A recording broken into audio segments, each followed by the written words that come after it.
मैं अयोध्या नरेश दशरथ पुत्र एवं प्रभु श्री राम का अनुज लक्ष्मण महापंडित महाज्ञानी रावण को गुरु रूप में सादर प्रणाम करता हूं। आयुष्मान भव लक्ष्मण। कहो, अपने जीवन की इस अंतिम लीला में मैं तुम्हारे किस हित की पूर्ति कर सकता हूं? हे महामना, नीति, धर्म, राजनीति एवं समस्त वेद शास्त्रों के ज्ञाता, आप अपने ज्ञान और अनुभवों की दीक्षा से लक्ष्मण के जीवन का मार्ग प्रशस्त करने की कृपा करें। मैं देख रहा हूं लक्ष्मण कि तुम एक योग्य शिष्य की पात्रता लेकर उपस्थित हुए।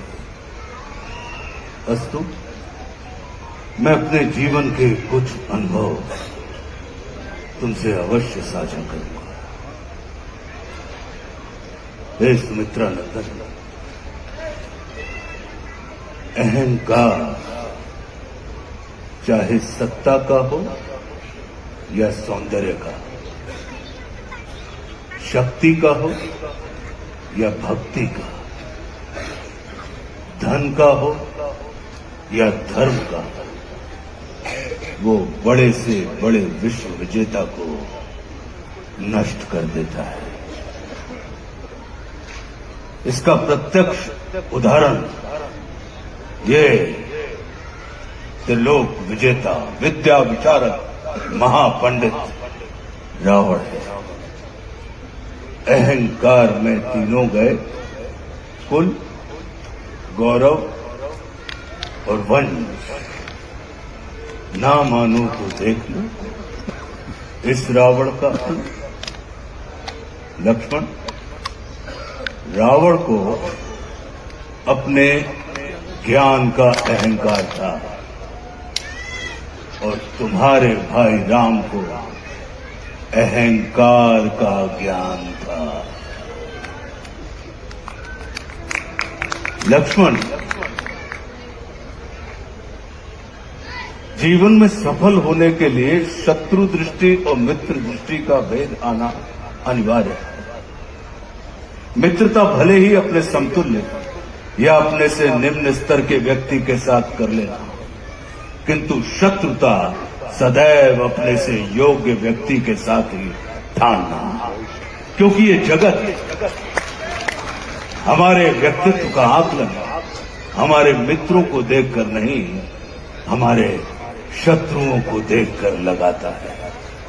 जितना बड़ा और गरिमापूर्ण हमारा शत्रु होता है, उतने ही बड़े और गरिमापूर्ण की ख्याति को हम प्राप्त होते हैं। देखो ना, इस जगत ने जो कुछ राम से जुड़कर प्राप्त नहीं किया, उसे रावण ने राम से लड़कर प्राप्त कर लिया। लक्ष्मण, वे हमारे शत्रु ही होते हैं जो हमारे अंदर सुप्त पड़ी हुई ऊर्जा को जागृत करने का कार्य करते हैं। हमारा शत्रु ही होता है जो हमें असुरक्षा से निकालकर सुरक्षा में जाने की प्रेरणा देता है। वो हमारा शत्रु ही होता है जो हमें अपने सीमित वृत्त से निकालकर अपने वृत्त को असीमित करने की प्रेरणा देता है। इसलिए शत्रु तिरस्कार का नहीं, नमस्कार का पात्र होता है। कभी अपने शत्रु को नमस्कार करके देखना, वो तुम्हारा परिष्कार कर देगा। लक्ष्मण, जैसे शरीर को संचालित करने वाला मस्तिष्क आकार में शरीर से बड़ा नहीं होता, गज को संचालित करने वाला अंकुश आकार में गज से बड़ा नहीं होता, वैसे ही व्यवस्था को संचालित करने वाले व्यवस्थापक को कभी भी व्यवस्था से बड़ा नहीं होना चाहिए। ये सारा नीति ज्ञान तुम्हारे भाई श्री राम तुम्हें स्वयं दे सकते थे, किंतु उन्होंने तुम्हें मेरे पास भेजा। जानते हो क्यों? लक्ष्मण, मेरी संस्कृति असुर की है, लेकिन मैं प्रकृति से एक तपस्वी हूं, साधक।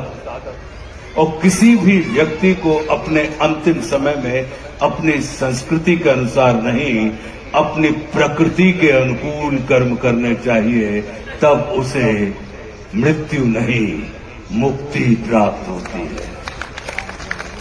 और राम रावण को मारना नहीं, तारना चाहते हैं।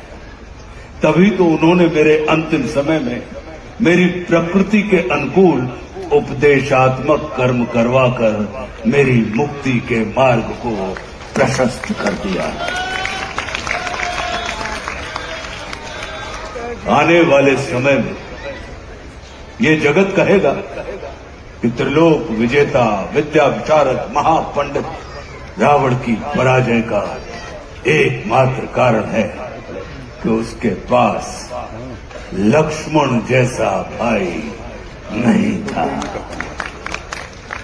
लेकिन इस जगत को ये स्मरण रखना चाहिए कि लक्ष्मण जैसा भाई प्राप्त करने के लिए व्यक्ति को रावण नहीं, स्वयं राम बनना पड़ता है। सदैव अपने भाई राम के अनुगामी रहना। लेटेस्ट अपडेट्स के लिए चैनल को सब्सक्राइब करें और बेल आइकन को प्रेस करें।